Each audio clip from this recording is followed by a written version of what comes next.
টালির ঘরের থেকে ডাক্তারি প্রবেশিকা পরীক্ষায় সাফল্য স্নেহার। সর্বভারতীয় ডাক্তারি প্রবেশিকা পরীক্ষার সাফল্য পেল কৃষ্ণচন্দ্রপুরের স্নেহা নাটুয়া। প্রবল পারিবারিক আর্থিক সংকটের মধ্যেও কোচিং ছাড়া বাড়িতে পড়েই সাফল্য এসেছে তার। 2024 সালে ভারতীয় ডাক্তারি প্রবেশিকা পরীক্ষায় 720 নম্বরের মধ্যে 632 নম্বর পেয়েছে সে। অত্যন্ত দরিদ্র পরিবারের মেধাবী এই ছাত্রীটি দিনের পর দিন কঠোর পরিশ্রম করে সাফল্য পেয়েছে। স্নেহার বাবা শেখর নাটু এবং মা স্বপ্না নাটুয়া সবসময় তার পাশে থেকেছে। স্নেহার পড়াশুনো চালিয়ে যাওয়ার জন্য স্থানীয় স্বেচ্ছাসেবী সংগঠন এবং বেশ কিছু ব্যক্তি সাহায্যের হাত বাড়িয়ে দিয়েছিল। ভালো পড়াশোনার পাশাপাশি নিয়মিত সঙ্গীত চর্চা করে থাকে সে। ছোট থেকেই মেধাবী ছাত্রী ছিল স্নেহা। ছোট থেকে স্বপ্ন দেখতো ডাক্তার হবার। সেই স্বপ্নে বাধা হয়ে দাঁড়ায় পারিবারিক আর্থিক পরিস্থিতি। সেসব কাটিয়ে স্নেহা এখন ভালো রেজাল্ট করেছে, যার জন্য খুশি সকলেই। স্নেহা বড় হয়ে সকলের পাশে দাঁড়াতে চায় বলে জানিয়েছেন। গরিব দুস্থ ব্যক্তিদের সেবা করাই এখন তার লক্ষ্য বলে জানিয়েছেন সে। বলছি, এবছর তো যে র্যাঙ্ক করেছো, তো কিভাবে যে পড়াশোনা করতে, একটু শুনলাম যে অনেকক্ষণই পড়াশোনা করতে, কি বলবে এ নিয়ে? আমি তো যখন আগের বছর এক্সাম দিয়েছিলাম তখন 487 পেয়েছিলাম। সেটাতে খুব ভেঙে পড়িনি, তার কারণ আমার মনে হয়েছিল যে আমার চেষ্টাটা তখন অবধি ঠিকঠাক ছিল না, এর থেকেও বেশি কষ্ট আমি করতে পারি এবং সেটা করতে হবে। কারণ এমনি কম্পিটিশান এত হাই ছিল, এর থেকে বেশি মার্কস পেতে হতো যেহেতু আমি জেনারেল। তো সেক্ষেত্রে নিখিল স্যার আমাকে ভরসা দিয়েছিল। আমি খুব ভেঙে পড়েছিলাম আগের বছরও। স্যার আমাকে বলেছিলেন যে তুই আবার মন শক্ত করে পড়, তুই ঠিক পারবি।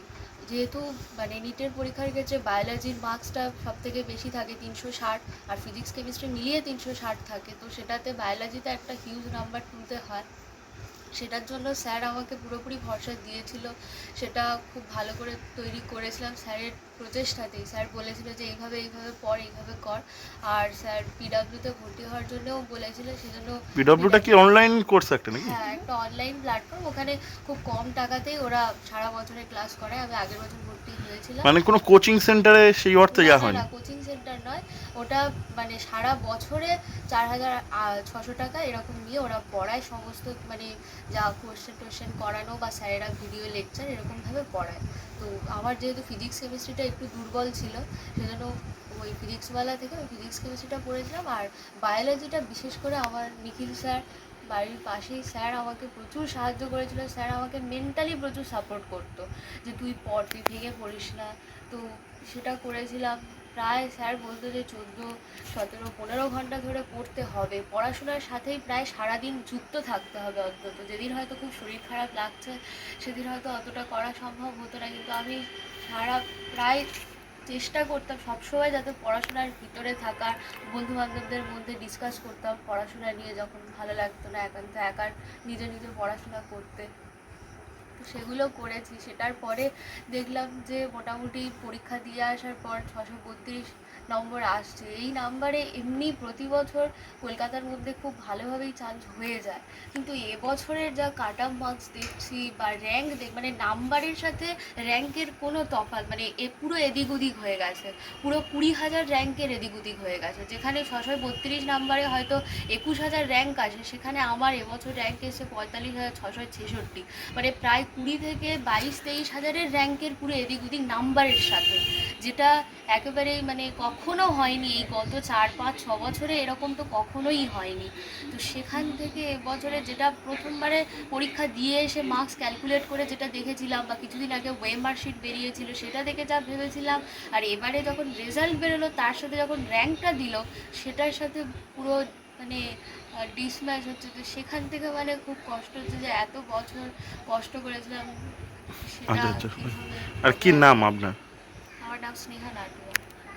থাকে তার এই কিছুদিন আগে ওর জেঠু ব্রেন টিউমারে মারা গেছে, এবং একটি ছোট বোন যে 10ম শ্রেণীতে পড়াশোনা করছে, এবছর মাধ্যমিক পরীক্ষা দিয়েছে, সেও খুব একবার ডিরেল হয়ে ব্রেন সমস্যা তৈরি হলো।